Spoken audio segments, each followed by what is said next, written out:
इतिहास के ऐसी कई रानियों और राजकुमारियों के बारे में पढ़ने को मिलता है जो अपने सौंदर्य की वजह से दुनिया भर में मशहूर थीं। हालांकि ये अपने सुंदरता को बरकरार रखने के लिए कई तरह के अजीबोगरीब काम भी किया करती थीं। आपने अक्सर लोगों को पानी से, गाय या भैंस के दूध से नहाते तो देखा और सुना होगा, लेकिन क्या आपको पता है कि दुनिया में एक ऐसी भी रानी थी जो गधियों के दूध से नहाती थी। इसके लिए वो हर रोज 700 गधियों का दूध मंगाया करती थी। इस रानी को न सिर्फ उनकी सुंदरता के लिए जाना जाता है, बल्कि उनका जीवन भी काफी रहस्यमय रहा था। दरअसल हम बात कर रहे हैं मिस्र की राजकुमारी क्लियोपेट्रा के बारे में, जिसे सुंदरता की देवी भी कहा जाता था। क्लियोपेट्रा को न सिर्फ उनकी सुंदरता के लिए जाना जाता है, बल्कि उनका जीवन भी काफी रहस्यमयी रहा था। आपको बता दें कि क्लियोपेट्रा दिखने में जितनी सुंदर थी, उससे कहीं ज्यादा चतुर और षड्यंत्रकारी भी थी। पिता की मृत्यु के बाद मात्र 14 वर्ष की आयु में क्लियोपेट्रा और उसके भाई टोलेमी डियोनिसस को संयुक्त रूप से राज्य प्राप्त हुआ। भाई को राज्य पर क्लियोपेट्रा की सत्ता सहन नहीं हुई और बगावत हो गई।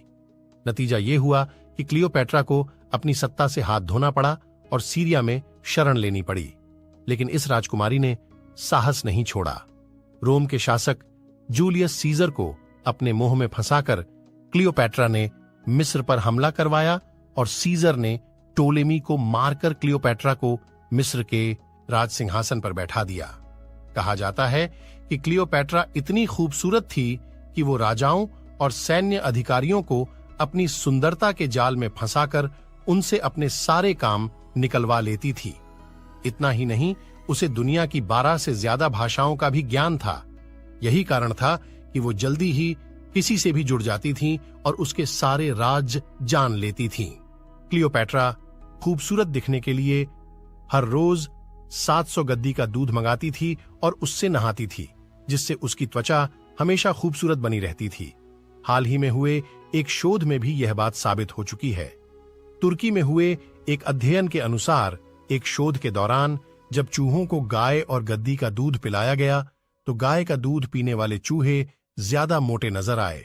इससे यह साबित होता है कि गद्दी के दूध में गाय के दूध की तुलना में कम वसा होता है, जो हर लिहाज से बेहतर होता है। कहा जाता है कि क्लियोपेट्रा मिस्र पर शासन करने वाली अंतिम फराव थीं। हालांकि वह अफ्रीकी, कॉकेशियस या यूनानी थीं, ये अभी तक रहस्य ही बना हुआ है। इस पर आज तक शोध जारी है।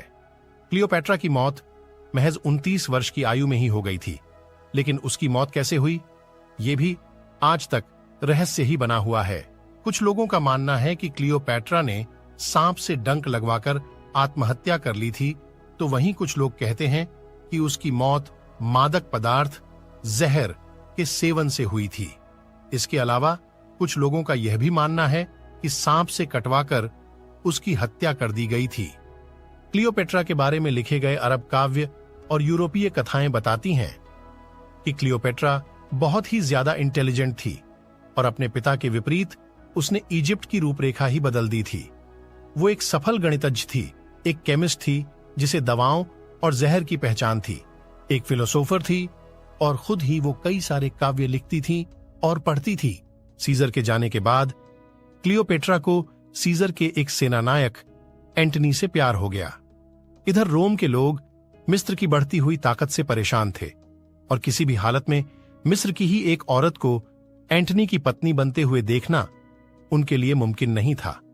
फिर से साजिश रची गई।